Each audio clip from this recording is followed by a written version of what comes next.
मैं आप लोगों को बहुत देर से सुन रहा हूँ। अब मैं चाहता हूँ कि आप मुझे सुनें। जब आप मुझे सुनेंगे,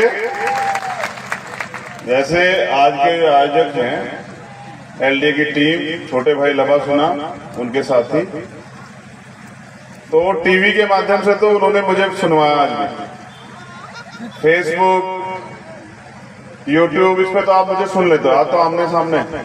मैंने भी यहाँ के बहुत कुछ सीखा। अब मैं आपसे वही बताऊंगा जो मैंने सीखा।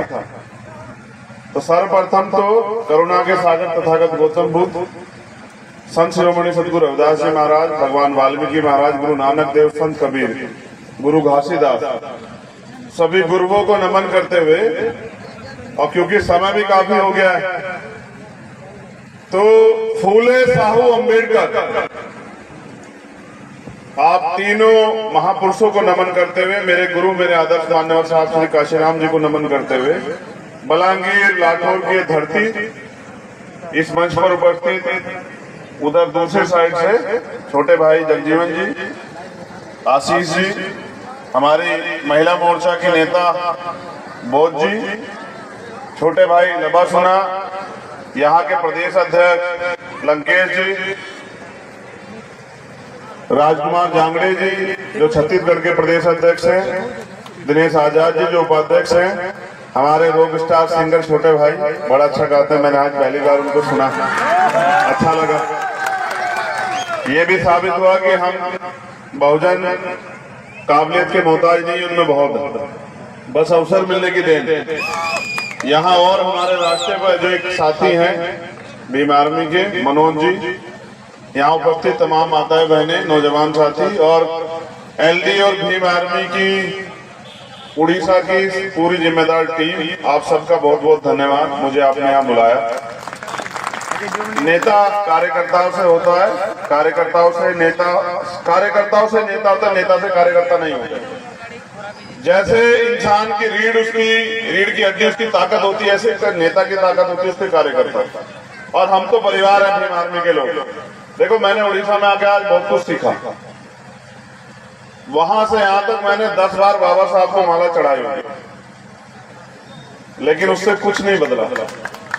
सच बता रहा, आप मेरी बात को गौर करना, आज आपके काम आएगी। क्या पता कोई बात आपके जीवन में आप तब्दील कर दे। एक कहानी से मेरे जीवन में बदलाव हुआ, हो सकता है कि आपके जीवन में हो जाए। मैंने 10 से ज्यादा जगह बाबा साहब के स्टैचू पे माल्यार्पण किया। मैं हर बार सोचता था कि बाबा साहब की स्टैचू आई, अब ये मुझसे कहेंगे चलो माला चढ़ा दो। इस गांव में बाबा साहब दूसरे हैं, पिछले गांव में दूसरे थे, उससे पिछले गांव में तीसरे थे, उससे पिछले गांव में चौथे थे, आते रास्ते 5वें थे। देखो, बाबा साहब को भगवान मत बनाओ। मैं फिर कह रहा हूँ, बाबा साहब ने खुद कहा है, मैं नहीं कह रहा हूँ। बाबा साहब ने कहा मुझे पूजने की नहीं, पढ़ने की जरूरत है। मैं मूर्तियों में नहीं, किताबों में हूँ। जब दिन निकलेगा तो 2 घंटी बजेगी, 1 घंटी मंदिर की और 1 स्कूल की। तय आपको करना है कि आपको किधर जाना है। साथियों, आज हम यहाँ बोध भीमा महोत्सव बना रहे हैं। देखो, मैं सच बताता हूँ, गुलामों का कोई धर्म नहीं होता। आप इस देश में अपने आप को आजाद समझते हैं? नहीं, समझने से नहीं होता है। गुलाम गुलाम होता है, और गुलाम का कोई धर्म नहीं होता। जिसका राज होता है उसका धर्म होता है, और जिसका राज नहीं होता उसका धर्म नहीं होता। मैं कह रहा हूँ, कोई बुराई नहीं। मैंने तो आज आपको नाचते हुए भी देखा। नाच तो हम लोग हजारों साल से रहे हैं, दूसरों के शासक के इशारे में हम लोग नाचते हैं। मैंने आपको खूब देखा नाचते हुए। थोड़ी देर की खुशी बना के फिर पूरे 5 साल रोते रहते हो। हमारे हाथ ऐसे फैले हुए, उड़ीसा हो या भारत का कोई कोना, मैं पूरे भारत में जाता हूँ। मेरा आपका एक ही रिश्ता है, वो है विचार का रिश्ता, और एक ही रिश्ता है, वो है दर्द का रिश्ता। मैं किसी पूरे देश के किसी कोने में चले जाऊं, हमारी दशा एक जैसी है, हमारी दिशा एक ऐसी है। हम अन्याय सहते हैं, बेरोजगार हैं, गुलाम हैं, जमीन नहीं है, बिजनेस नहीं है, एट्रोसिटी होती है, हम टुकड़ों में बटे हुए हैं। ये सारी समस्या एक जगह बिल्कुल कॉमन है। बस यही मैं उड़िया ना समझता हूँ, कोई फर्क नहीं पड़ता। लेकिन मैं आपकी आंखें जरूर पढ़ता हूँ। आपकी आंखों को देख के मुझे एहसास हो जाता है कि ये बिल्कुल मेरे जैसे हैं।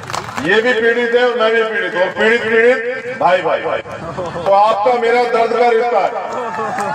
देखो, पहले व्यवस्था में हम लोगों को नचाया गया गुलाम बना के, और आज हम लोग खुद नाच रहे हैं। मैं नाचने के प्रोफेशन को गलत नहीं कह रहा हूँ, खूब नाचना चाहिए, लेकिन आप ये तो सोचो, जिस समाज को आज भी मंदिरों में जाने की, घोड़ी पे बैठने की, स्वाभिमान सम्मान से जीने की, मूछे रखने की आजादी ना हो, वो नाचता वो कहाँ अच्छा लगता। थोड़ी देर के लिए अगर कुछ भी हो जाओगे, फिर सुबह का अखबार पढ़ोगे तो क्या मिलेगा पढ़ने को आपको, कि आज उस बहन के साथ अन्याय हो गया। अभी मैंने यही बैठे ट्वीट किया, मेरे पास खबर आई यूपी से कि कन्नौज में एक 10 साल की बच्ची का रेप हुआ, सामूहिक रेप, उसकी हत्या कर दी गई। उसकी माँ चिल्ला रही थी। मैं यहाँ खुशी मनाता कहाँ अच्छा लगता हूँ। अभी लखनऊ में एक प्रोफेसर को पीट दिया, कारण क्या था कि उन्होंने एक वॉल्यूम को उन्होंने जो है कोट कर दिया। दिल्ली में एक प्रोफेसर है हमारे, उन्होंने कुछ लिख दिया था, उनके खिलाफ मुकदमा कर दिया, उनके पूरे परिवार को धमकी दे रहे हैं। ऐसे में आपका ये चंद्रशेखर आजाद हंसता हुआ कहाँ अच्छा लगता था। जिसका समाज रो रहा हो, जिसका समाज भूख से टूट रहा हो, जिनकी आंखें तरस गई हो कि कभी तो उनकी जिंदगी बदले, उनका बेटा, उनका भाई, उनका दोस्त हंसता हुआ कहाँ अच्छा लगता है। नहीं, हंसना अच्छी बात है, लेकिन मैं तब हंसूंगा जब इस समाज की दशा और दिशा बदल जाएगी, तभी हंसूंगा। उससे पहले हंसना जो है वो इस समाज के साथ धोखा होगा। थोड़ी देर की खुशी में हम लोग भूल जाते हैं। मैं जब आया यहाँ और मैंने देखा कि जोश तो बहुत है, अगर इस जोश को हमने दिशा दे दी और ये तैयार हो गया, तो मैं विश्वास से कहता हूँ कि वो दिन दूर नहीं कि जब भारत में बाबा साहब अम्बेडकर के सपनों का जो है ना राज आ जाएगा। वो दिन दूर नहीं है।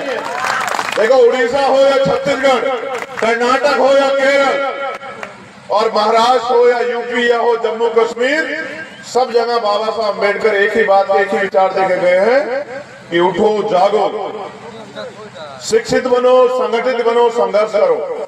और क्या बोध बीमा महोत्सव मनाने वाले लोग जानते हैं, जैसे मैंने कहा था कि गुलामों का धर्म नहीं होता, और गुलामों का जिनका राज नहीं होता उनका धर्म नहीं होता, तो तथागत बुद्ध इस धरती में पैदा हुए भारत की, और उनका जो धर्म जो दुनिया में गया, आज चाइना बुद्धिस्ट कंट्री है, जापान बुद्धिस्ट कंट्री है, उत्तर कोरिया बुद्धिस्ट कंट्री है, 18 से ज्यादा बुद्धिस्ट कंट्री है। भारत में वो लोग संख्यक क्यों है? आपने कभी सोचा? कभी आपने नोटिस किया कि जो धर्म भारत से दुनिया में गया और उस धर्म को मानने वाले लोग पूरी दुनिया में जो है ताकतवर बन रहे हैं। बताओ, चाइना का मुकाबला नहीं कर पा रहा है कोई।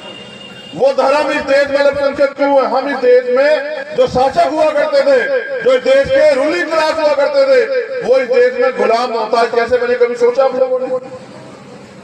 साथियों, चिंतन करना पड़ेगा, और खाली चिंतन से काम नहीं चलेगा, खाली चिंता से काम नहीं चलेगा। हमें दृढ़ संकल्पित होकर अपने लक्ष्य की तरफ बढ़ना पड़ेगा। और जिस दिन हम लोग दृढ़ संकल्पित हो गए, मैं लिख के कहता हूं कि वो दिन दूर नहीं कि इतिहास फिर दोहराया जाएगा।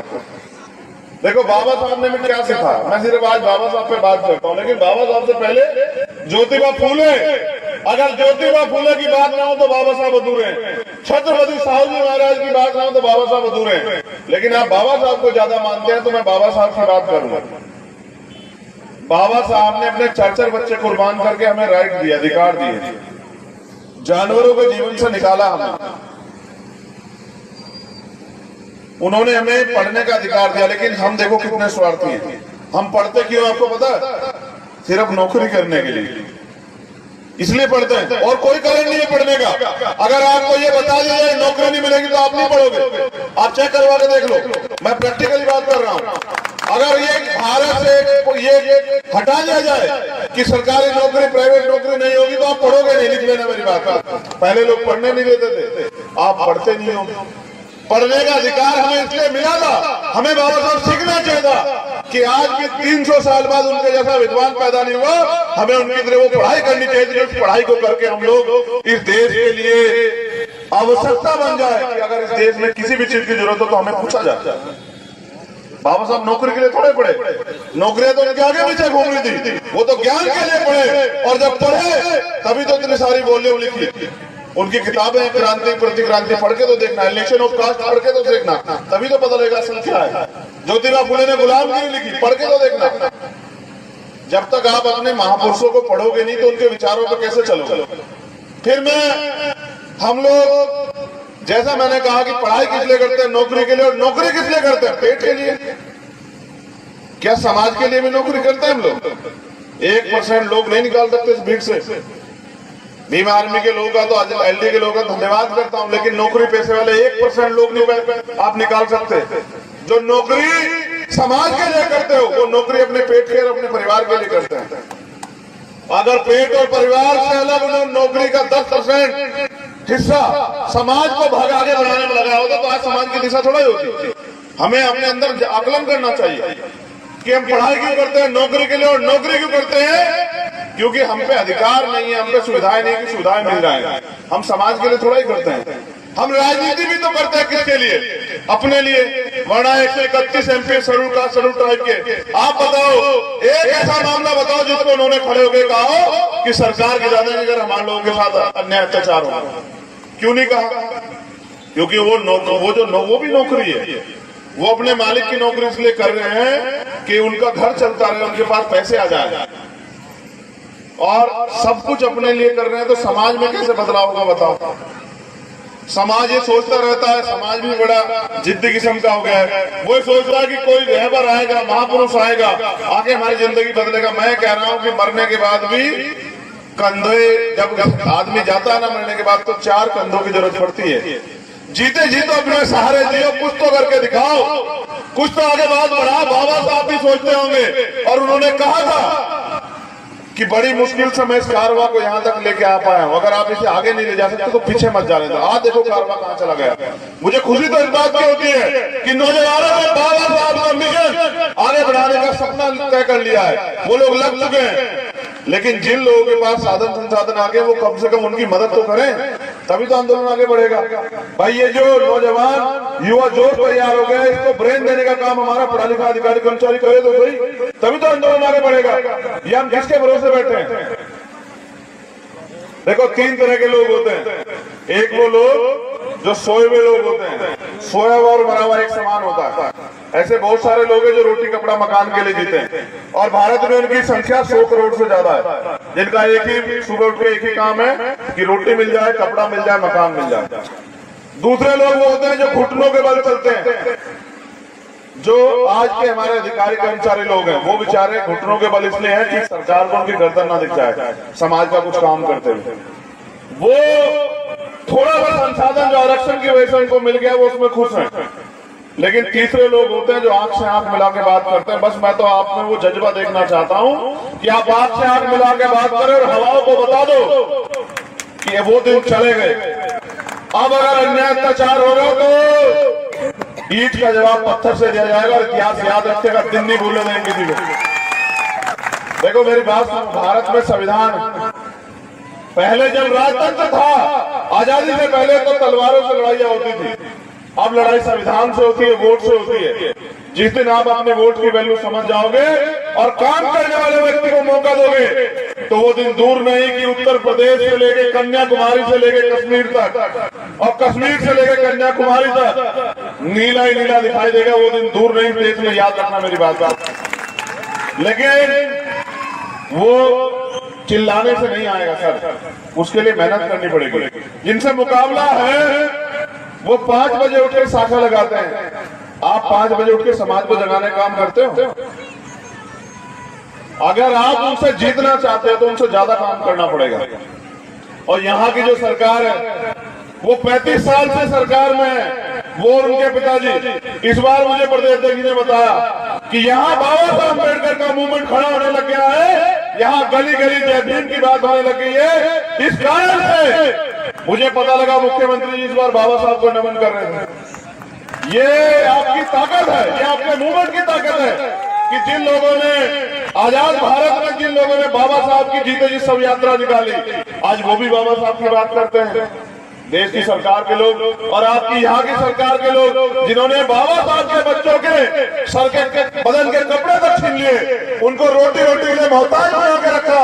जहाँ अन्य अत्याचार बढ़ा वो सामंतों को आगे बढ़ाने में लग गए। आज वो भी बाबा साहब की बात कर रहे हैं, तो वो बाबा साहब की बात आपको छलने के लिए कर रहे हैं। आप लोग बाबा साहब की बात समाज को आगे बढ़ाने के लिए करो, तो मुझे आशा विश्वास है कि वो दिन दूर नहीं कि हमारी जिंदगी बदल जाएगी। और अगर आप ये सोचते हैं कि आपकी जिंदगी बदलने के लिए कोई और आएगा, तो ये आपकी गलतफहमी है। भाई मैं वहां से कहा आने वाला, आपको तो अपने यहाँ चंद्रशेखर पैदा करने पड़ेंगे और कहीं तो इस मंच पे हैं। जिस दिन आप उनमें चंद्रशेखर को देख लोगे और उनका साथ देने लग जाओगे, मैं पूरे विश्वास के साथ कहता हूँ कि 95-90% आबादी बहुजन समाज की है उड़ीसा में। जिस बहुजन समाज को शोषक समाज होना चाहिए था, वो मोहताज समाज, निठल्ला समाज, निकम्मा समाज, उसका हाथ ऐसे ऐसे है कि वो अपनी ताकत को नहीं जाना है। जिन लोगों को आपसे मांगना चाहिए था कि भाई हमें रोटी रोजगार दे दो, हमें जमीन दे दो, हमें सम्मान दे दो, आज उनके आगे आपके हाथ फैले हुए। इसका एकमात्र कारण ये है कि आप अपनी ताकत को समझे नहीं। बाबा साहब अम्बेडकर ने कहा, जाओ अपने घर की दीवारों पर लिख दो कि हम इस देश के शासक हैं। बाबा साहब के साथ खड़े हुए लोग हंसने लग गए कि बाबा साहब कैसी बात कर रहे हैं, हमारे तो घर ही नहीं है। बाबा साहब कह रहे दीवारों पे लिख दो, जब घर नहीं, दीवारें नहीं तो लिखेंगे कहाँ? बाबा साहब ने कहा चिंता मत करो, मैंने संविधान में व्यवस्था कर दी है, एक समय वो आएगा आपके पास घर भी होगा और आप मालिक भी होंगे, मगर जब मालिक बन जाओगे तो समाज को मत भूलना। आज मैं फिर आपसे यही कह रहा हूँ कि फैसला तो आपको आज नहीं तो कल लेना पड़ेगा। अगर आप ये सोचते हैं कि ये कमजोर जो गरीब लोग ये गुलाम हो जाएंगे, तो मेरा चैलेंज है आप लोगों को कि सबसे पहली बारी आप लोग की आएगी जो अधिकारी कर्मचारी बना बैठा। याद रखना मेरी बात, उनकी नजर इन पे नहीं है। ये तो कल भी मर रहे थे, आज मरी, उनकी नजर उन पे है जो बाबा साहब अम्बेडकर के संविधान के वजह थोड़े से आर्थिक रूप से मजबूत हो गए, और वो ये वर्ग नहीं जो पीछे बैठे। मेरा इशारा आप लोग समझ रहे हो?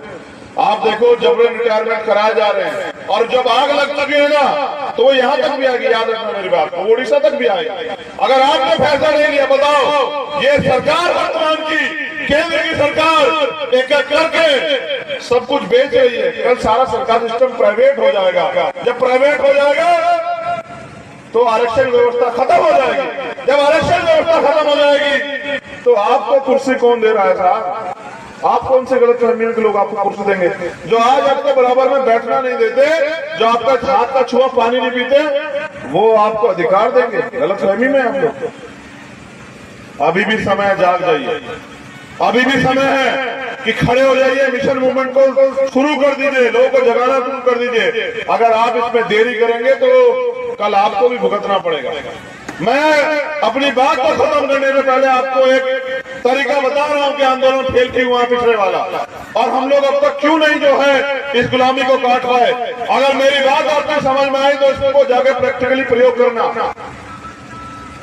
आधी आबादी आंदोलन चला रही है। कितनी आबादी? आधी आबादी, और आधी आबादी घर में अंधविश्वास पाखंडवाद को बढ़ावा दे रही है।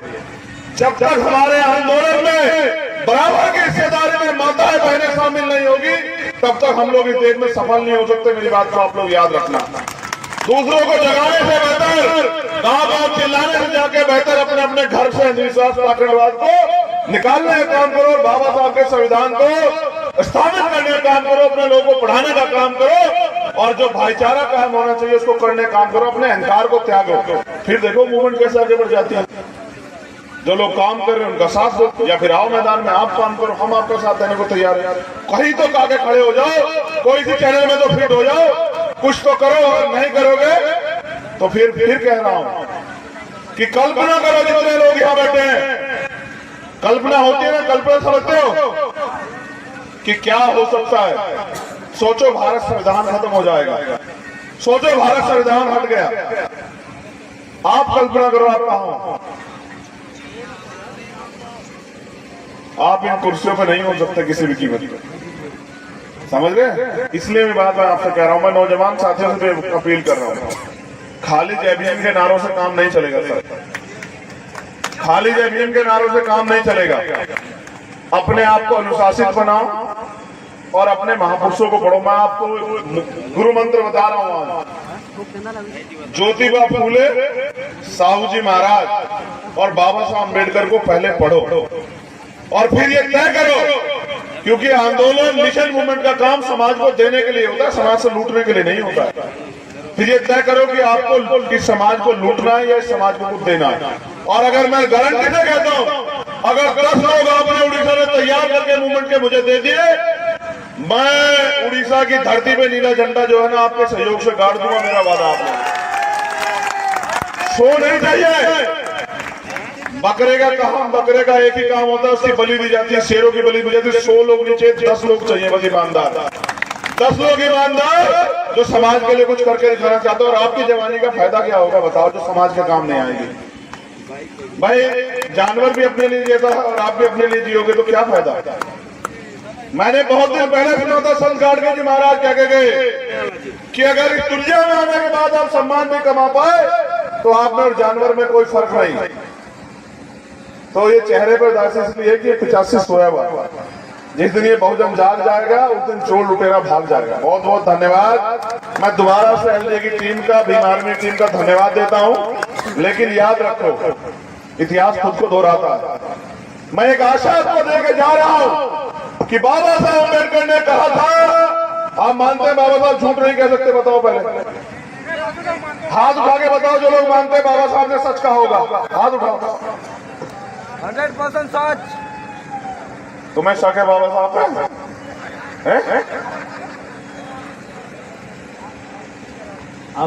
आप जो कहे कि बाबा के नारा से काम नहीं होगा, मैं दिल से अनुशासित होने के लिए कोशिश करूंगा। मैंने तुमसे अनुशासित के रूप में पूछा कि हाथ उठाओ, तुम ये मानते हो कि बाबा साहब ने जो कहा वो सच है? तो सच ये है, बाबा साहब ने कहा था कि 21वीं सदी हमारी है। मैंने तो नहीं कहा ना। किसने कहा? किसने कहा? बाबा साहब झूठ तो नहीं कह सकते ना। भारत में सबको पता है, विरोधी को भी पता है कि बाबा साहब के बच्चे जा चुके हैं। विरोधी को पता है कि डॉक्टर अंबेडकर के बिना देश की राजनीति नहीं चलेगी, इसलिए वो बाबा साहब से बात करने लगे। और याद रखो, मैं भी ऐसा कह रहा हूं कि बिना बाबा साहब के बच्चों के ये देश नहीं चलने देंगे। आप लोग याद रखो, आप लोग कमर कसो, गांव में समाज को तैयार करो। समाज को सुरक्षा देनी है भीम आर्मी के माध्यम से, और समाज को तैयार करना है, क्योंकि वोट की जो वैल्यू है ना उसको भी समझो। वोट का अधिकार बिकने के लिए नहीं मिला, गुलामी से मुक्ति के लिए मिला। और वोट की रक्षा बहन बेटियों की, अपनी माताओं बहनों के सम्मान की तरह करनी है। जिस दिन आपने वोट की रक्षा कर ली और वोट जिम्मेदारी से दिया और आप पिछलग्गू नहीं बने, आप किसी के जो है चमचे नहीं बने, किसी के पीछे खड़े होने वाले नहीं बने, अपनी मूवमेंट में जुड़ गए, तो मैं लिख के देता हूं उस दिन आप मालिक बनोगे। वरना पिछलग्गू 131 गुलाम तो जो है वो दिल्ली की पार्लियामेंट में ही रहते हैं। आप तय करो आपको गुलाम बन के जीना है या शासक बन के जीना है। आपने नहीं बनना गुलाम, चिंता मत करो, मेरा वादा आप लोगों से। 10 साल में बाबा साहब अम्बेडकर के आंदोलन को घर घर तक पहुंचा के दिखाएंगे। 11वां साल नहीं चाहिए जीवन के लिए। बाबा साहब ने कहा जीवन लंबा नहीं, जीवन महान होना चाहिए।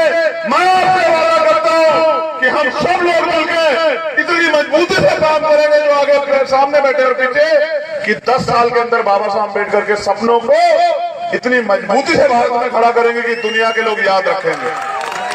इतिहास भूलेगा नहीं, हम बाबा साहब का खून है और ये खून मिट सकता है, झुक नहीं सकता। बहुत बहुत धन्यवाद।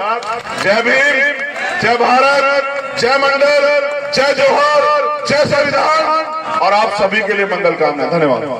चंद्रशेखर सर, थोड़ा सा मैं गुजारिश करूंगा, कृपया एक पल के लिए आप स्टेज पे आए। चंद्रशेखर सर जी,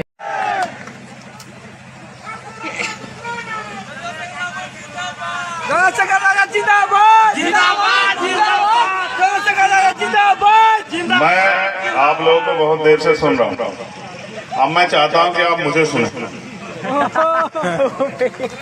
जब आप मुझे सुनेंगे, जैसे आज के आयोजक हैं एलडीए की टीम, छोटे भाई लबा सुना, उनके साथी, तो टीवी के माध्यम से तो उन्होंने मुझे सुनवाया। आज भी फेसबुक, यूट्यूब, इस पे तो आप मुझे सुन लेते हो, आज तो आमने सामने। मैंने भी यहाँ के बहुत कुछ सीखा। अब मैं आपसे वही बताऊंगा जो मैंने सीखा। तो सर्वप्रथम तो करुणा के सागर तथागत गौतम बुद्ध, संत शिरोमणि सतगुरु रविदास जी महाराज, भगवान वाल्मीकि महाराज, गुरु नानक देव, संत कबीर, गुरु घासीदास, सभी गुरुओं को नमन करते हुए, और क्योंकि समय भी काफी हो गया है, तो फूले साहू अम्बेडकर, आप तीनों महापुरुषों को नमन करते हुए, मेरे गुरु, मेरे आदर्श मान्यवर साहब श्री काशीराम जी को नमन करते हुए, बलांगीर लाठौर की धरती, इस मंच पर उपस्थित उधर दूसरी साइड से छोटे भाई जगजीवन जी, आशीष जी, हमारी महिला मोर्चा के नेता बोध जी, छोटे भाई लबासुना, यहाँ के प्रदेश अध्यक्ष लंकेश जी, राजकुमार जांगड़े जी जो छत्तीसगढ़ के प्रदेश अध्यक्ष हैं, दिनेश आजाद जी जो उपाध्यक्ष हैं, हमारे रॉक स्टार सिंगर छोटे भाई बड़ा अच्छा गाते हैं, मैंने आज पहली बार उनको सुना, अच्छा लगा। ये भी साबित हुआ कि हम बहुजन काबिलियत के मोहताज नहीं, उनमें बहुत है, बस अवसर मिलने की देन। यहाँ और हमारे रास्ते पर जो एक साथी हैं भीम आर्मी के मनोज जी, यहाँ उपस्थित तमाम माताएं बहनें, नौजवान साथी, और एलडी और भीम आर्मी की उड़ीसा की पूरी जिम्मेदार टीम, आप सबका बहुत बहुत धन्यवाद, मुझे आपने यहाँ बुलाया। नेता कार्यकर्ताओं से होता है, कार्यकर्ताओं से नेता होता है, नेता से कार्यकर्ता नहीं होता। जैसे इंसान की रीढ़ की हड्डी उसकी ताकत होती है, ऐसे नेता की ताकत होती है उसके कार्यकर्ता। और हम तो परिवार है भीम आर्मी के लोग। देखो, मैंने उड़ीसा में आके आज बहुत कुछ सीखा, वहां से यहां तक मैंने 10 बार बाबा साहब को माला चढ़ाई हुई, लेकिन उससे कुछ नहीं बदला। सच बता रहा, आप मेरी बात को गौर करना, आज आपके काम आएगी, क्या पता कोई बात आपके जीवन में आप तब्दील कर दे। एक कहानी से मेरे जीवन में बदलाव हुआ, हो सकता है कि आपके जीवन में हो जाए। मैंने 10 से ज्यादा जगह बाबा साहब के स्टैचू पे माल्यार्पण किया। मैं हर बार सोचता था कि बाबा साहब की स्टैचू आई, अब ये मुझसे कहेंगे चलो माला चढ़ा दो। इस गांव में बाबा साहब दूसरे हैं, पिछले गांव में दूसरे थे, उससे पिछले गांव में तीसरे थे, उससे पिछले गांव में चौथे थे, आते रास्ते 5वें थे। देखो, बाबा साहब को भगवान मत बनाओ, मैं फिर कह रहा हूँ, बाबा साहब ने खुद कहा है, मैं नहीं कह रहा हूँ। बाबा साहब ने कहा मुझे पूजने की नहीं, पढ़ने की जरूरत है। मैं मूर्तियों में नहीं, किताबों में हूँ। जब दिन निकलेगा तो 2 घंटी बजेगी, 1 घंटी मंदिर की और 1 स्कूल की। तय आपको करना है कि आपको किधर जाना है। साथियों, आज हम यहाँ बोध भीमा महोत्सव बना रहे हैं। देखो, मैं सच बताता हूँ, गुलामों का कोई धर्म नहीं होता। आप इस देश में अपने आप को आजाद समझते हैं? नहीं, समझने से नहीं होता है। गुलाम गुलाम होता है, और गुलाम का कोई धर्म नहीं होता। जिसका राज होता है उसका धर्म होता है, और जिसका राज नहीं होता उसका धर्म नहीं होता। मैं कह रहा हूँ, कोई बुराई नहीं। मैंने तो आज आपको नाचते हुए देखा। नाच तो हम लोग हजारों साल से रहे हैं, दूसरों के शासक के इशारे में हम लोग नाचते हैं। मैंने आपको खूब देखा नाचते हुए। थोड़ी देर की खुशी बना के फिर पूरे 5 साल रोते रहते हो। हमारे हाथ ऐसे फैले हुए, उड़ीसा हो या भारत का कोई कोना, मैं पूरे भारत में जाता हूँ। मेरा आपका एक ही रिश्ता है, वो है विचार का रिश्ता, और एक ही रिश्ता है, वो है दर्द का रिश्ता। मैं पूरे देश के किसी कोने में चले जाऊं, हमारी दशा एक जैसी है, हमारी दिशा एक जैसी है। हम अन्याय सहते हैं, बेरोजगार हैं, गुलाम हैं, जमीन नहीं है, बिजनेस नहीं है, एट्रोसिटी होती है, हम टुकड़ों में बटे हुए हैं। ये सारी समस्या एक जगह बिल्कुल कॉमन है। बस यही मैं उड़िया ना समझता हूँ, कोई फर्क नहीं पड़ता। लेकिन मैं आपकी आंखें जरूर पढ़ता हूँ। आपकी आंखों को देख के मुझे एहसास हो जाता है कि ये बिल्कुल मेरे जैसे हैं। ये भी पीड़ित है और मैं भी पीड़ित हूँ, और पीड़ित भाई भाई। तो आपका मेरा दर्द का रिश्ता है। देखो, पहले व्यवस्था में हम लोगों को नचाया गया गुलाम बना के, और आज हम लोग खुद नाच रहे हैं।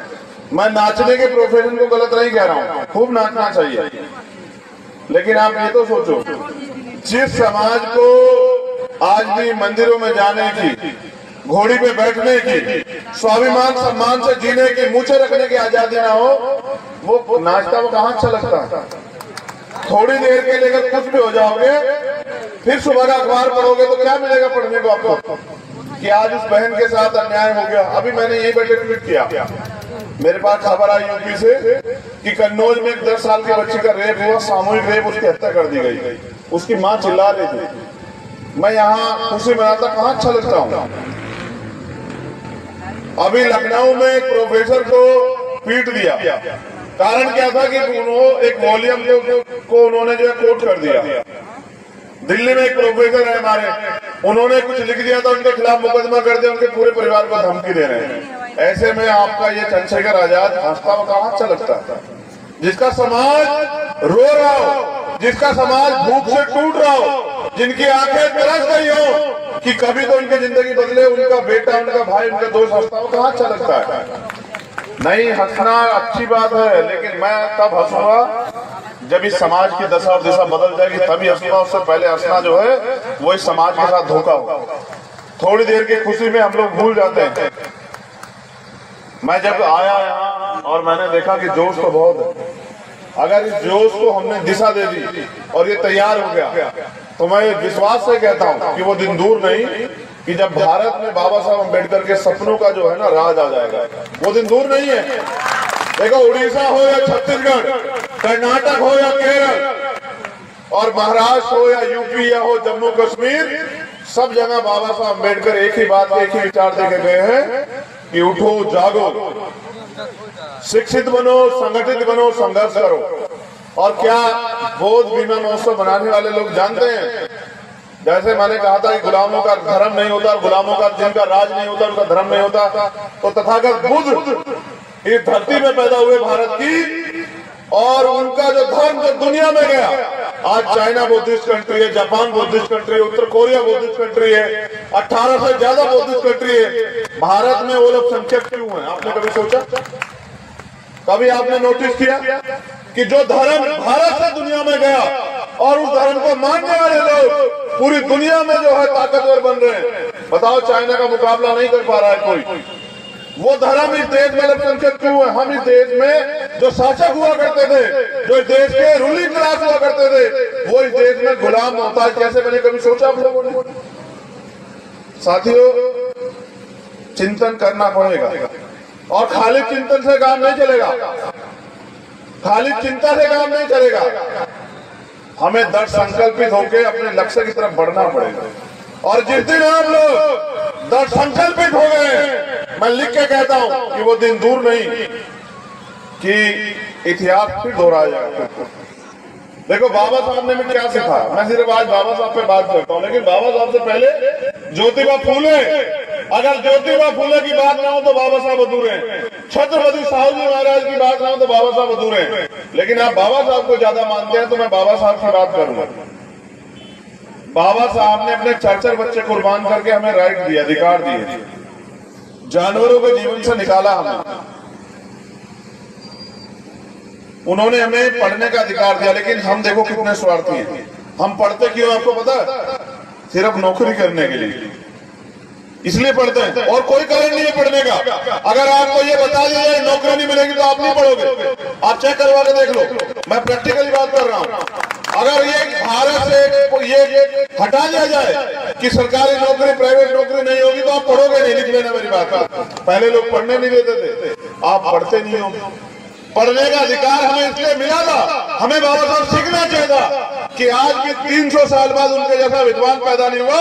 हमें उनकी तरह वो पढ़ाई करनी चाहिए थी, उस पढ़ाई को करके हम लोग इस देश के लिए आवश्यकता बन जाए कि अगर इस देश में किसी भी चीज की जरूरत हो तो हमें पूछा जाए। बाबा साहब नौकरी के लिए थोड़े पढ़े, नौकरियां तो उनके आगे पीछे घूम रही थी, वो तो ज्ञान के लिए पढ़े। और जब पढ़े तभी तो इतनी सारी वॉल्यूम लिखी। उनकी किताबें क्रांति प्रतिक्रांति पढ़ के तो देखना, इलेक्शन ऑफ कास्ट पढ़ के तो देखना, तभी तो पता लगेगा असल क्या है। ज्योतिबा फुले ने गुलामगिरी लिखी, पढ़ के तो देखना। जब तक आप अपने महापुरुषों को पढ़ोगे नहीं तो उनके विचारों पर कैसे चलोगे? फिर हम लोग, जैसा मैंने कहा कि पढ़ाई किस लिए करते हैं? नौकरी के लिए। और नौकरी किस लिए करते हैं? पेट के लिए। क्या समाज के लिए भी नौकरी करते हैं हम लोग? 1% लोग नहीं निकाल सकते इस भीड़ से। भीम आर्मी के लोगों का तो आज एलडी के लोगों का धन्यवाद करता हूं, लेकिन नौकरी पैसे वाले 1% लोग नहीं आप निकाल सकते। जो नौकरी समाज के लिए करते हो वो नौकरी अपने पेट के और अपने परिवार के लिए करते हैं। अगर पेट और परिवार से अलग उन्होंने नौकरी का 10% हिस्सा समाज को आगे बढ़ाने में लगाया होता तो आज समाज की दिशा थोड़ा ही होती। हमें अपने अंदर आकलन करना चाहिए कि हम पढ़ाई क्यों करते हैं नौकरी के लिए, और नौकरी क्यों करते हैं क्योंकि हम पे अधिकार नहीं है, हम पे सुविधाएं नहीं की सुविधाएं मिल जाए।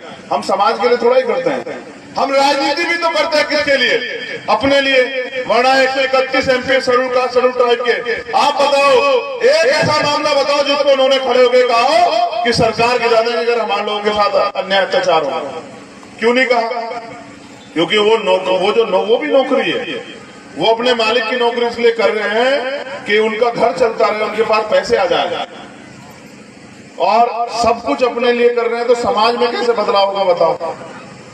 समाज ये सोचता रहता है, समाज भी बड़ा जिद्दी किस्म का हो गया है। वो सोचता है कि कोई रहबर आएगा, महापुरुष आएगा, आगे हमारी जिंदगी बदलेगा। मैं कह रहा हूं कि मरने के बाद भी कंधे, जब आदमी जाता है ना मरने के बाद, तो 4 कंधों की जरूरत पड़ती है।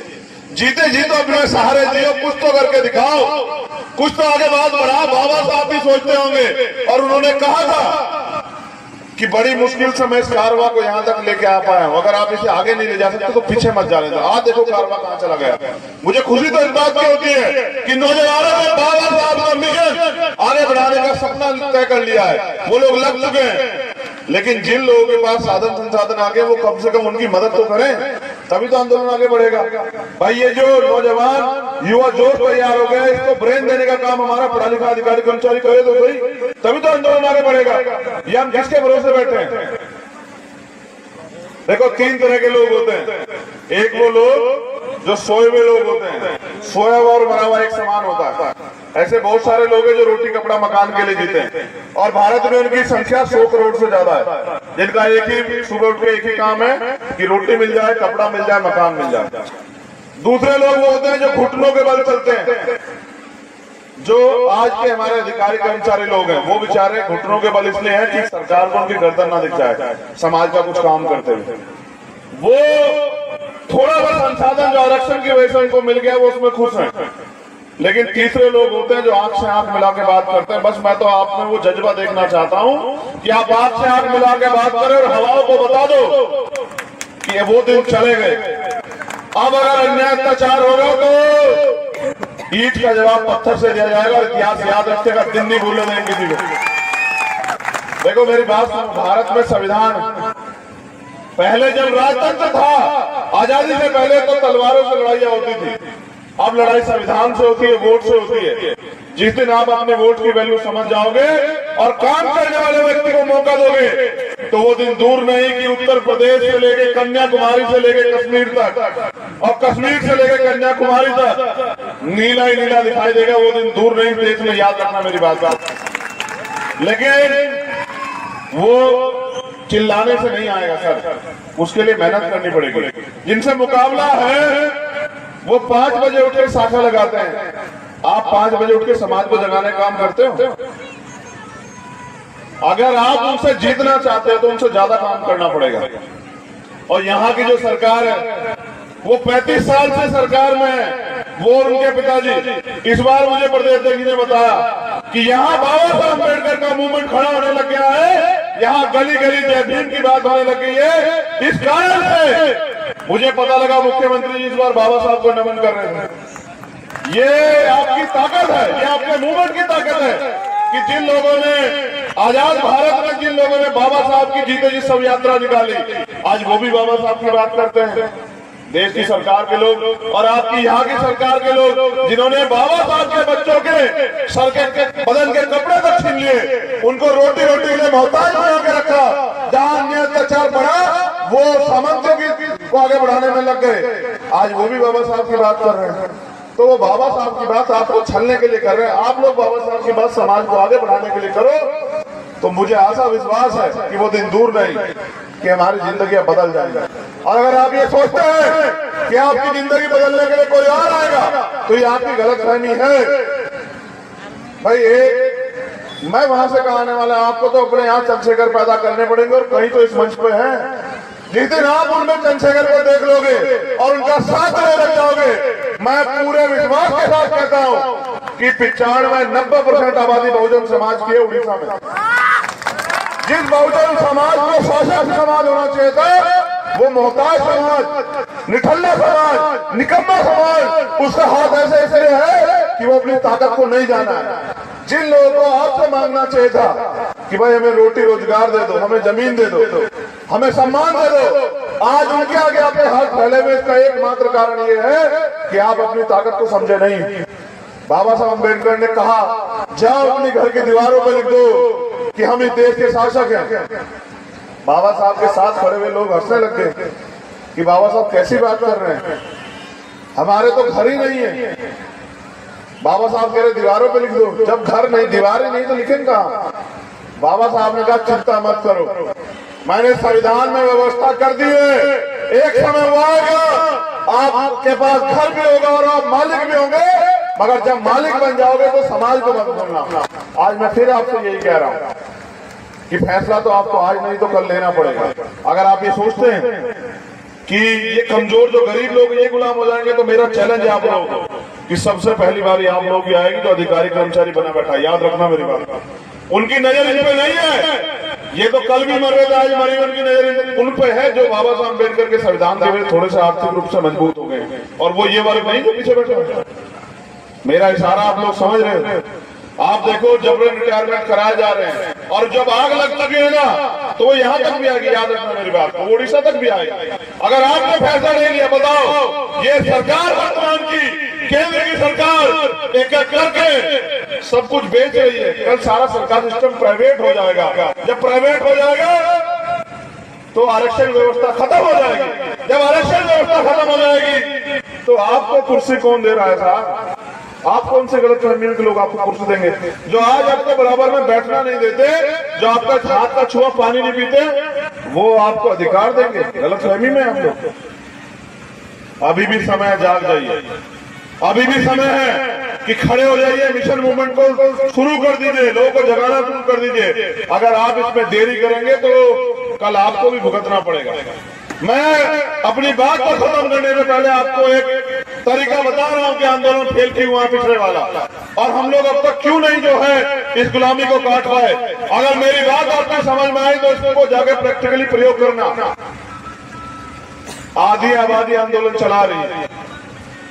कितनी आबादी? आधी आबादी, और आधी आबादी घर में अंधविश्वास पाखंडवाद को बढ़ावा दे रही है। जब तक हमारे आंदोलन में बराबर की हिस्सेदारी में माताएं बहनें शामिल नहीं होगी, तब तक हम लोग इस देश में सफल नहीं हो सकते। मेरी बात को आप लोग याद रखना। दूसरों को जगाने से बेहतर, गांव-गांव चिल्लाने से जाके बेहतर अपने अपने घर से अंधविश्वास पाखंडवाद को निकालने का काम करो, और बाबा साहब के संविधान को स्थापित करने का काम करो, अपने लोगों को पढ़ाने का काम करो, और जो भाईचारा कायम होना चाहिए उसको करने का काम करो, अपने अहंकार को त्यागो। फिर देखो मूवमेंट कैसे आगे बढ़ जाती है। जो लोग काम कर रहे हैं उनका साथ दो, या फिर आओ मैदान में आप काम करो, हम आपका साथ देने को तैयार है। कहीं तो आगे खड़े हो जाओ, कोई सी चैनल में तो फिट हो जाओ, कुछ तो करो। अगर नहीं करोगे तो फिर कह रहा हूं कि कल्पना करो, जितने लोग यहाँ बैठे हैं, कल्पना होती है ना, कल्पना समझते हो कि क्या हो सकता है? सोचो भारत संविधान खत्म हो जाएगा, सोचो भारत संविधान हट गया, आप कल्पना करो आप कहां हो? आप इन कुर्सियों पे नहीं हो सकते किसी भी कीमत पर, समझ गए? इसलिए मैं बात आपसे कह रहा हूं, मैं नौजवान साथियों से अपील कर रहा हूं, खाली जय भीम के नारों से काम नहीं चलेगा सर, खाली जय भीम के नारों से काम नहीं चलेगा। अपने आप को अनुशासित बनाओ और अपने महापुरुषों को पढ़ो। मैं आपको गुरु मंत्र बता रहा हूं, ज्योतिबा फूले, साहू जी महाराज और बाबा साहब अम्बेडकर को पहले पढ़ो, और फिर ये तय करो, क्योंकि आंदोलन मिशन मूवमेंट का काम समाज को देने के लिए होता है, समाज से लूटने के लिए नहीं होता है। फिर ये तय करो कि आपको किस समाज को लूटना है या इस समाज को कुछ देना है। और अगर मैं गारंटी से कहता हूं, अगर 10 लोग आपने उड़ीसा में तैयार करके मूवमेंट के मुझे दे दिए, मैं उड़ीसा की धरती पे नीला झंडा जो है ना आपके सहयोग से गाड़ दूंगा। मेरा वादा आपने सो नहीं चाहिए, बकरे का काम, बकरे का एक ही काम होता है, उसकी बलि दी जाती है, शेरों की बलि दी जाती है। 100 लोग नीचे, 10 लोग चाहिए बस ईमानदार, 10 लोग ईमानदार जो समाज के लिए कुछ करके दिखाना चाहते हो। और आपकी जवानी का फायदा क्या होगा बताओ, जो समाज के काम नहीं आएगी। भाई जानवर भी अपने लिए जीता है और आप भी अपने लिए जियोगे तो क्या फायदा। मैंने बहुत दिन पहले सुना था संत गाडगे जी महाराज क्या कह गए कि अगर इस दुनिया में आने के बाद आप सम्मान भी कमा पाए तो आप में और जानवर में कोई फर्क नहीं। तो ये चेहरे पर उदासी इसलिए कि 85 सोया हुआ, जिस दिन ये बहुजन जाग जाएगा उस दिन चोर लुटेरा भाग जाएगा। बहुत बहुत धन्यवाद। मैं दोबारा से एलजे की टीम का, भीम आर्मी टीम का धन्यवाद देता हूं। लेकिन याद रखो, इतिहास खुद को दोहराता है। मैं एक आशा आपको देके जा रहा हूं कि बाबा साहब अम्बेडकर ने कहा था, आप मानते हैं बाबा साहब झूठ नहीं कह सकते, बताओ पहले हाथ उठा के बताओ जो लोग मानते हैं बाबा साहब ने सच कहा होगा, हाथ उठाओ। 100% सच। तुम्हें शक है बाबा साहब पे? आप जो कहे कि बाबा के नारा से काम नहीं होगा, मैं दिल से अनुशासित होने के लिए कोशिश करूंगा। मैंने तुमसे अनुशासित के रूप में पूछा कि हाथ उठाओ, तुम ये मानते हो कि बाबा साहब ने जो कहा वो सच है? तो सच ये है, बाबा साहब ने कहा था कि 21वीं सदी हमारी है। मैंने तो नहीं कहा ना। किसने कहा? किसने कहा? बाबा साहब झूठ तो नहीं कह सकते ना। भारत में सबको पता है, विरोधी को भी पता है कि बाबा साहब के बच्चे जा चुके हैं। विरोधी को पता है कि डॉक्टर अंबेडकर के बिना देश की राजनीति नहीं चलेगी, इसलिए बाबा साहब की बात करने लगे। और याद रखो, मैं भी ऐसा कह रहा हूं कि बिना बाबा साहब के बच्चों के ये देश नहीं चलने देंगे। आप लोग याद रखो, आप लोग कमर कसो, गांव में समाज को तैयार करो। समाज को सुरक्षा देनी है भीम आर्मी के माध्यम से, और समाज को तैयार करना है, क्योंकि वोट की जो वैल्यू है ना उसको भी समझो। वोट का अधिकार बिकने के लिए नहीं मिला, गुलामी से मुक्ति के लिए मिला। और वोट की रक्षा बहन बेटियों की, अपनी माताओं बहनों के सम्मान की तरह करनी है। जिस दिन आपने वोट की रक्षा कर ली और वोट जिम्मेदारी से दिया, और आप पिछलप्पू नहीं बने, आप किसी के जो है चमचे नहीं बने, किसी के पीछे खड़े होने वाले नहीं बने, अपनी मूवमेंट में जुड़ गए, तो मैं लिख के देता हूं उस दिन आप मालिक बनोगे। वरना पिछलप्पू 131 गुलाम तो जो है वो दिल्ली की पार्लियामेंट में ही रहते हैं। आप तय करो आपको गुलाम बन के जीना है या शासक बन के जीना है। आपने नहीं बनना गुलाम, चिंता मत करो, मेरा वादा आप लोगों से। 10 साल में बाबा साहब अम्बेडकर के आंदोलन को घर घर तक पहुंचा के दिखाएंगे। 11वां साल नहीं चाहिए जीवन के लिए। बाबा साहब ने कहा जीवन लंबा नहीं, जीवन महान होना चाहिए। मैं आपसे वादा करता हूं कि हम सब लोग मिलकर इतनी मजबूती से काम करेंगे, जो आगे सामने बैठे और पीछे, कि 10 साल के अंदर बाबा साहब अम्बेडकर के सपनों को इतनी मजबूती से भारत में खड़ा करेंगे कि दुनिया के लोग याद रखेंगे। इतिहास भूलेगा नहीं, हम बाबा साहब का खून है, और ये खून मिट सकता है, झुक नहीं सकता। बहुत बहुत धन्यवाद। जय भीम, जय भारत, जय मंडल, जय जोहर, जय संविधान, और आप सभी के लिए मंगल कामना। धन्यवाद। चंद्रशेखर सर, थोड़ा सा मैं गुजारिश करूंगा, कृपया एक पल के लिए आप स्पीच पे आए। चंद्रशेखर सर जी,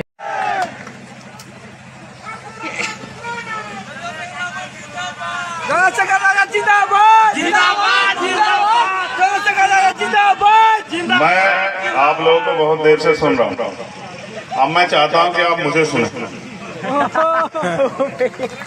जब आप मुझे सुनेंगे,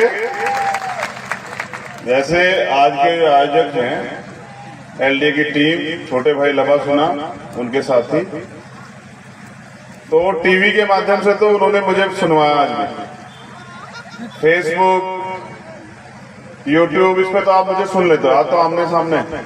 मैंने भी यहाँ के बहुत कुछ सीखा। अब मैं आपसे वही बताऊंगा जो मैंने सीखा। तो सर्वप्रथम तो करुणा के सागर तथागत गौतम बुद्ध, संत शिरोमणि सतगुरु रविदास जी महाराज, भगवान वाल्मीकि महाराज, गुरु नानक देव, संत कबीर, गुरु घासीदास, सभी गुरुओं को नमन करते हुए, और क्योंकि समय भी काफी हो गया है, तो फूले साहू अम्बेडकर, आप तीनों महापुरुषों को नमन करते हुए, मेरे गुरु, मेरे आदर्श मान्यवर साहब श्री काशीराम जी को नमन करते हुए, बलांगीर लाठौर की धरती इस मंच पर उपस्थित उधर दूसरी साइड से छोटे भाई जगजीवन जी, आशीष जी, हमारी महिला मोर्चा के नेता बोध जी, छोटे भाई लबासुना, यहाँ के प्रदेश अध्यक्ष लंकेश जी, राजकुमार जांगड़े जी जो छत्तीसगढ़ के प्रदेश अध्यक्ष हैं, दिनेश आजाद जी जो उपाध्यक्ष हैं, हमारे रॉक स्टार सिंगर छोटे भाई बड़ा अच्छा गाते हैं, मैंने आज पहली बार उनको सुना, अच्छा लगा। ये भी साबित हुआ कि हम बहुजन काबिलियत के मोहताज नहीं, उनमें बहुत है, बस अवसर मिलने की देन। यहाँ और हमारे रास्ते पर जो एक साथी हैं भीम आर्मी के मनोज जी, यहाँ उपस्थित तमाम माताएं बहनें, नौजवान साथी और एलडी और भीम आर्मी की उड़ीसा की पूरी जिम्मेदार टीम, आप सबका बहुत बहुत धन्यवाद, मुझे आपने यहाँ बुलाया। नेता कार्यकर्ताओं से होता है, कार्यकर्ताओं से नेता होता है, नेता से कार्यकर्ता नहीं होता। जैसे इंसान की रीढ़ की हड्डी उसकी ताकत होती है, ऐसे नेता की ताकत होती है उसके कार्यकर्ता। और हम तो परिवार है भीम आर्मी के लोग। देखो मैंने उड़ीसा में आके आज बहुत कुछ सीखा, वहां से यहां तक मैंने 10 बार बाबा साहब को माला चढ़ाई हुई, लेकिन उससे कुछ नहीं बदला। सच बता रहा, आप मेरी बात को गौर करना, आज आपके काम आएगी, क्या पता कोई बात आपके जीवन में आप तब्दील कर दे। एक कहानी से मेरे जीवन में बदलाव हुआ, हो सकता है कि आपके जीवन में हो जाए। मैंने 10 से ज्यादा जगह बाबा साहब के स्टैचू पे माल्यार्पण किया। मैं हर बार सोचता था कि बाबा साहब की स्टैचू आई, अब ये मुझसे कहेंगे चलो माला चढ़ा दो। इस गांव में बाबा साहब दूसरे हैं, पिछले गांव में दूसरे थे, उससे पिछले गांव में तीसरे थे, उससे पिछले गांव में चौथे थे, आते रास्ते 5वें थे। देखो बाबा साहब को भगवान मत बनाओ, मैं फिर कह रहा हूँ, बाबा साहब ने खुद कहा है, मैं नहीं कह रहा हूँ। बाबा साहब ने कहा मुझे पूजने की नहीं पढ़ने की जरूरत है, मैं मूर्तियों में नहीं किताबों में हूँ। जब दिन निकलेगा तो 2 घंटी बजेगी, 1 घंटी मंदिर की और 1 स्कूल की। तय आपको करना है कि आपको किधर जाना है। साथियों आज हम यहाँ बोध भीमा महोत्सव बना रहे हैं। देखो मैं सच बताता हूँ, गुलामों का कोई धर्म नहीं होता। आप इस देश में अपने आप को आजाद समझते हैं? नहीं, समझने से नहीं होता है। गुलाम गुलाम होता है, और गुलाम का कोई धर्म नहीं होता। जिसका राज होता है उसका धर्म होता है, और जिसका राज नहीं होता उसका धर्म नहीं होता। मैं कह रहा हूँ कोई बुराई नहीं। मैंने तो आज आपको नाचते हुए भी देखा। नाच तो हम लोग हजारों साल से रहे हैं, दूसरों के शासक के इशारे में हम लोग नाचते हैं। मैंने आपको खूब देखा नाचते हुए। थोड़ी देर की खुशी बना के फिर पूरे 5 साल रोते रहते हो। हमारे हाथ ऐसे फैले हुए, उड़ीसा हो या भारत का कोई कोना, मैं पूरे भारत में जाता हूँ।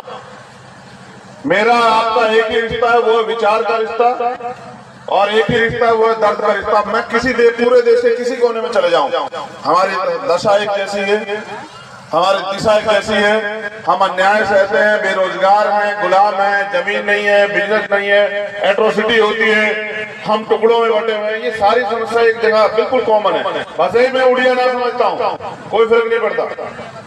लेकिन मैं आपकी आंखें जरूर पढ़ता हूँ। आपकी आंखों को देख के मुझे एहसास हो जाता है कि ये बिल्कुल मेरे जैसे हैं। ये भी पीड़ित है और मैं भी पीड़ित हूँ, और पीड़ित भाई भाई। तो आपका मेरा दर्द का रिश्ता है।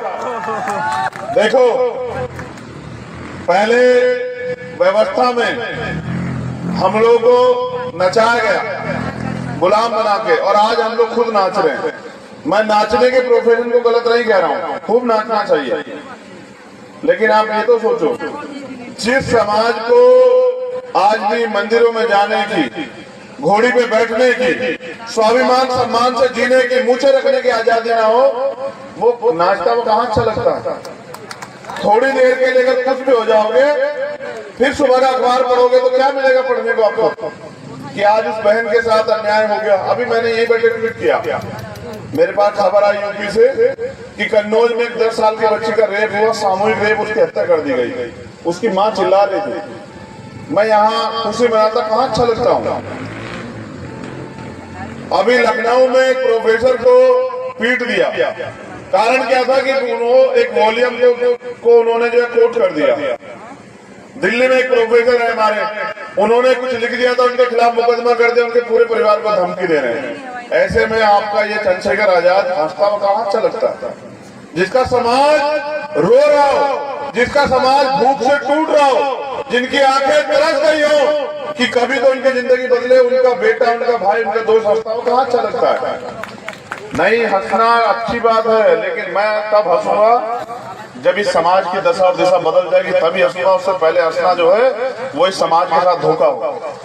थोड़ी देर की खुशी में हम लोग भूल जाते हैं। मैं जब आया यहाँ और मैंने देखा कि जोश तो बहुत है, अगर इस जोश को हमने दिशा दे दी और ये तैयार हो गया, तो मैं विश्वास से कहता हूँ कि वो दिन दूर नहीं कि जब भारत में बाबा साहब अम्बेडकर के सपनों का जो है ना राज आ जाएगा। वो दिन दूर नहीं है। देखो, उड़ीसा हो या छत्तीसगढ़, कर्नाटक हो या केरल, और महाराष्ट्र हो या यूपी या हो जम्मू कश्मीर, सब जगह बाबा साहब अम्बेडकर एक ही बात, एक ही विचार देके गए हैं कि उठो, जागो, शिक्षित बनो, संगठित बनो, संघर्ष करो। और क्या बौद्ध भीमा महोत्सव बनाने वाले लोग जानते हैं, जैसे मैंने कहा था कि गुलामों का धर्म नहीं होता, और गुलामों का जिनका राज नहीं होता उनका धर्म नहीं होता, तो तथागत बुद्ध इस धरती में पैदा हुए भारत की, और उनका जो धर्म जो दुनिया में गया, आज चाइना बुद्धिस्ट कंट्री है, जापान बुद्धिस्ट कंट्री है, उत्तर कोरिया बुद्धिस्ट कंट्री है, 18 से ज्यादा बुद्धिस्ट कंट्री है। भारत में वो लोग संख्यक क्यों है? आपने कभी सोचा?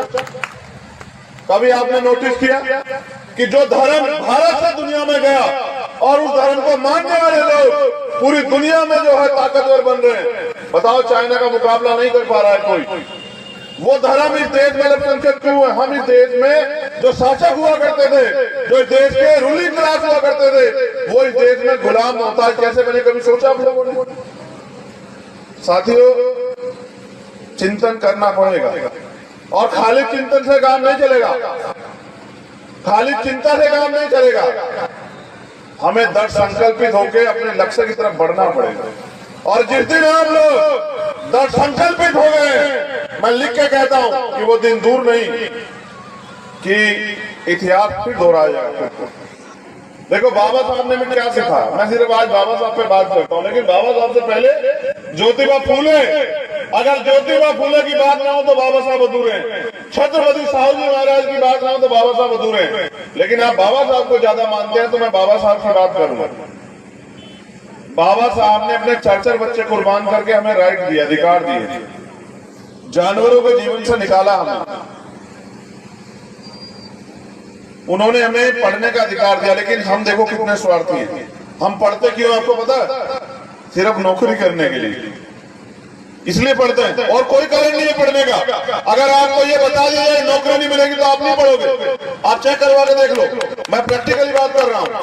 अगर ये भारत से ये हटा दिया जाए कि सरकारी नौकरी, प्राइवेट नौकरी नहीं होगी, तो आप पढ़ोगे नहीं। लिख लेना मेरी बात। पहले लोग पढ़ने नहीं देते थे, आप पढ़ते नहीं हो। पढ़ने का अधिकार हमें इसलिए मिला था, हमें बाबा साहब सीखना चाहिए था कि आज भी 300 साल बाद उनके जैसा विद्वान पैदा नहीं हुआ। हमें उनकी तरह वो पढ़ाई करनी चाहिए थी, उस पढ़ाई को करके हम लोग इस देश के लिए आवश्यकता बन जाए कि अगर इस देश में किसी भी चीज की जरूरत हो तो हमें पूछा जाए। बाबा साहब नौकरी के लिए थोड़े पढ़े, नौकरियां तो उनके आगे पीछे घूम रही थी, वो तो ज्ञान के लिए पढ़े। और जब पढ़े तभी तो इतनी सारी वॉल्यूम लिखी। उनकी किताबें क्रांति प्रतिक्रांति पढ़ के तो देखना, इलेक्शन ऑफ कास्ट पढ़ के तो देखना, तभी तो पता लगेगा असल क्या है। ज्योतिबा फुले ने गुलामगिरी लिखी, पढ़ के तो देखना। जब तक आप अपने महापुरुषों को पढ़ोगे नहीं तो उनके विचारों पर कैसे चलोगे? फिर हम लोग, जैसा मैंने कहा कि पढ़ाई किस लिए करते हैं? नौकरी के लिए। और नौकरी किस लिए करते हैं? पेट के लिए। क्या समाज के लिए भी नौकरी करते हैं हम लोग? 1% लोग नहीं निकाल सकते इस भीड़ से। भीम आर्मी के लोगों का तो एलडी के लोगों का धन्यवाद करता हूं, लेकिन नौकरी पैसे वाले 1% लोग नहीं आप निकाल सकते। जो नौकरी समाज के लिए करते हो वो नौकरी अपने पेट के और अपने परिवार के लिए करते हैं। अगर पेट और परिवार से अलग उन्होंने नौकरी का 10% हिस्सा समाज को आगे बढ़ाने में लगाया होता तो आज समाज की दिशा थोड़ा ही होती। हमें अपने अंदर आकलन करना चाहिए कि हम पढ़ाई क्यों करते हैं? नौकरी के लिए। और नौकरी क्यों करते हैं? क्योंकि हम पे अधिकार नहीं है, हम पे सुविधाएं नहीं कि सुविधाएं मिल जाए।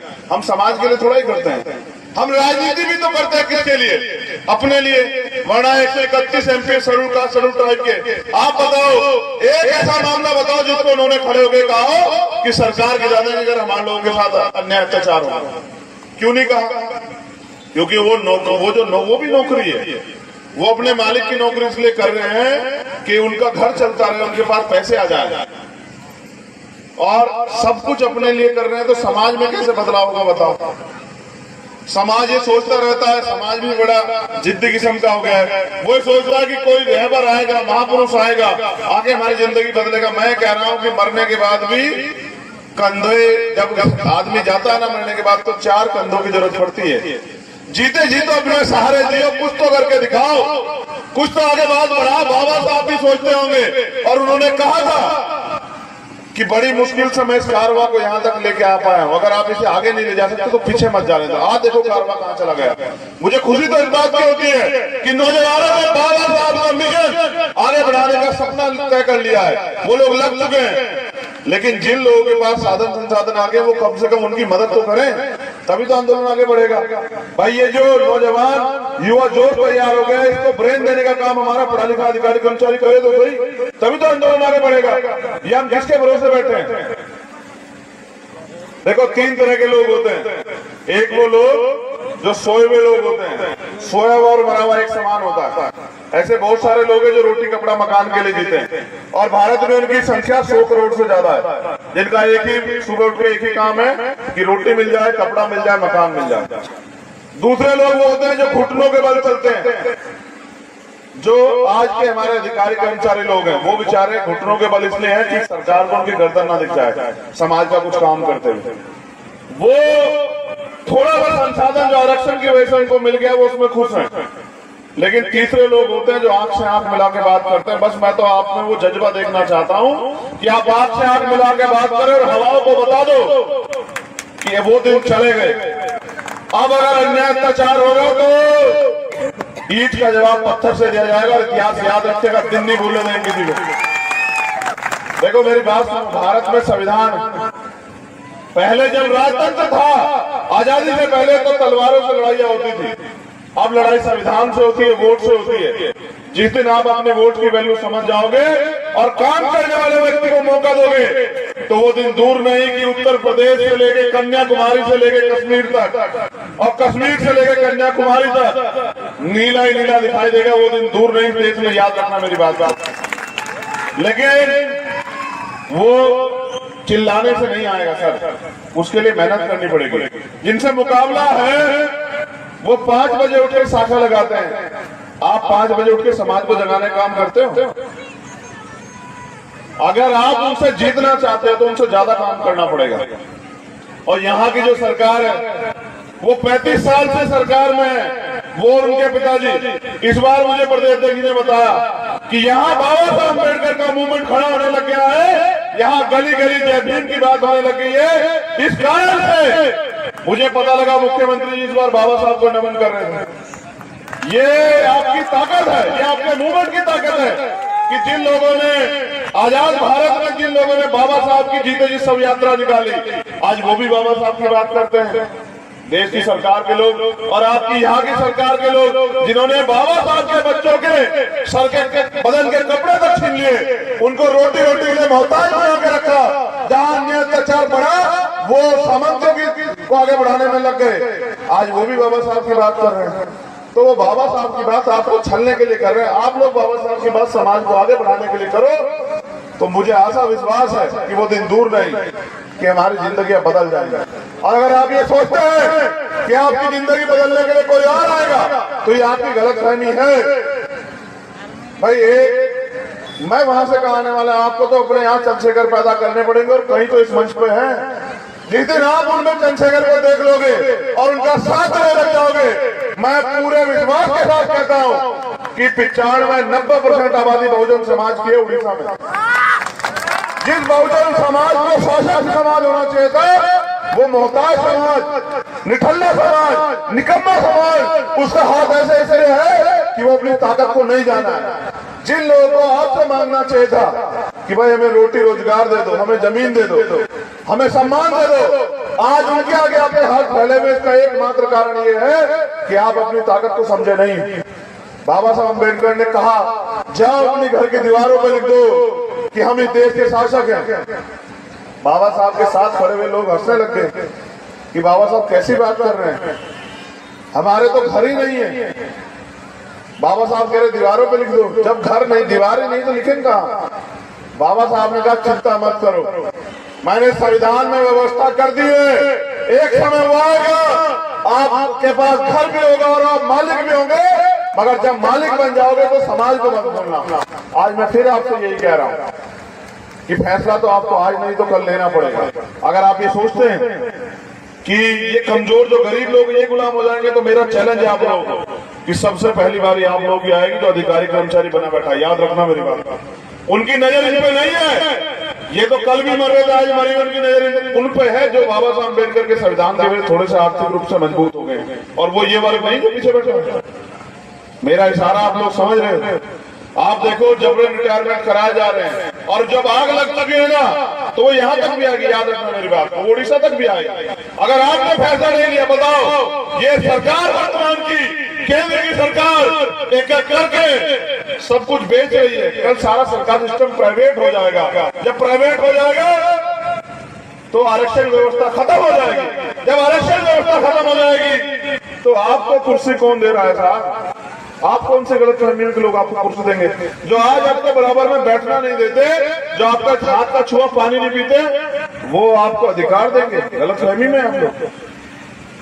अभी भी समय, जाग जाइए, अभी भी समय है कि खड़े हो जाइए, मिशन मूवमेंट को शुरू कर दीजिए, लोगों को जगाना शुरू कर दीजिए। अगर आप इसमें देरी करेंगे तो कल आपको भी भुगतना पड़ेगा। मैं अपनी बात को खत्म करने से पहले आपको एक तरीका बता रहा हूं कि आंदोलन फेल क्यों हुआ पिछले वाला, और हम लोग अब तक क्यों नहीं जो है इस गुलामी को काट पाए। अगर मेरी बात आपको समझ में आई तो इसको जाके प्रैक्टिकली प्रयोग करना। आधी आबादी आंदोलन चला रही है। कितनी आबादी? आधी आबादी, और आधी आबादी घर में अंधविश्वास पाखंडवाद को बढ़ावा दे रही है।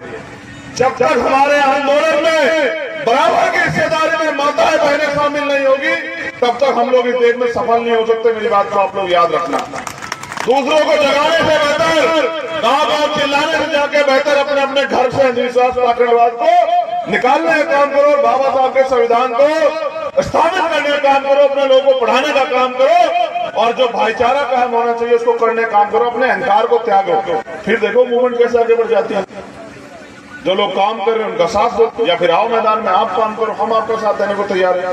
कहीं तो आगे खड़े हो जाओ, कोई सी चैनल में तो फिट हो जाओ, कुछ तो करो। अगर नहीं करोगे तो फिर कह रहा हूं कि कल्पना करो, जितने लोग यहाँ बैठे हैं, कल्पना होती है ना, कल्पना समझते हो कि क्या हो सकता है? सोचो भारत संविधान खत्म हो जाएगा, सोचो भारत संविधान हट गया, आप कल्पना करो आप कहां हो? आप इन कुर्सियों पे नहीं हो सकते किसी भी कीमत पे, समझ रहे? इसलिए मैं बात आपसे कह रहा हूं, मैं नौजवान साथियों से अपील कर रहा हूं, खाली जय भीम के नारों से काम नहीं चलेगा सर, खाली जय भीम के नारों से काम नहीं चलेगा। अपने आप को अनुशासित बनाओ और अपने महापुरुषों को पढ़ो। मैं आपको गुरु मंत्र बता रहा हूं, ज्योतिबा फूले, साहू जी महाराज और बाबा साहब अम्बेडकर को पहले पढ़ो, और फिर ये तय करो, क्योंकि आंदोलन मिशन मूवमेंट का काम समाज को देने के लिए होता है, समाज से लूटने के लिए नहीं होता है। फिर ये तय करो कि आपको किस समाज को लूटना है या इस समाज को कुछ देना है। और अगर मैं गारंटी से कहता हूं, अगर 10 लोग आपने उड़ीसा में तैयार करके मूवमेंट के मुझे दे दिए, मैं उड़ीसा की धरती पे नीला झंडा जो है ना आपके सहयोग से गाड़ दूंगा, मेरा वादा आपने। सो नहीं चाहिए, बकरे का काम, बकरे का एक ही काम होता है, उसकी बलि दी जाती है, शेरों की बलि दी जाती है। 100 लोग नीचे, 10 लोग चाहिए बस ईमानदार, 10 लोग ईमानदार जो समाज के लिए कुछ करके दिखाना चाहते हो। और आपकी जवानी का फायदा क्या होगा बताओ, जो समाज के काम नहीं आएगी? भाई जानवर भी अपने लिए जीता है और आप भी अपने लिए जियोगे तो क्या फायदा? मैंने बहुत दिन पहले सुना था संत गाडगे जी महाराज क्या कह गए कि अगर इस दुनिया में आने के बाद आप सम्मान भी कमा पाए तो आप में और जानवर में कोई फर्क नहीं। तो ये चेहरे पर उदासी इसलिए कि 85 सोया हुआ। जिस दिन ये बहुजन जाग जाएगा उस दिन चोर लुटेरा भाग जाएगा। बहुत बहुत धन्यवाद। मैं दोबारा से एलजे की टीम का, भीम आर्मी टीम का धन्यवाद देता हूं। लेकिन याद रखो, इतिहास खुद को दोहराता है। मैं एक आशा आपको देके जा रहा हूं कि बाबा साहब अम्बेडकर ने कहा था, आप मानते हैं बाबा साहब झूठ नहीं कह सकते? बताओ पहले, हाथ उठा के बताओ जो लोग मानते हैं बाबा साहब ने सच कहा होगा, हाथ उठाओ। 100% सच। तुम्हें शक है बाबा साहब पे? हैं?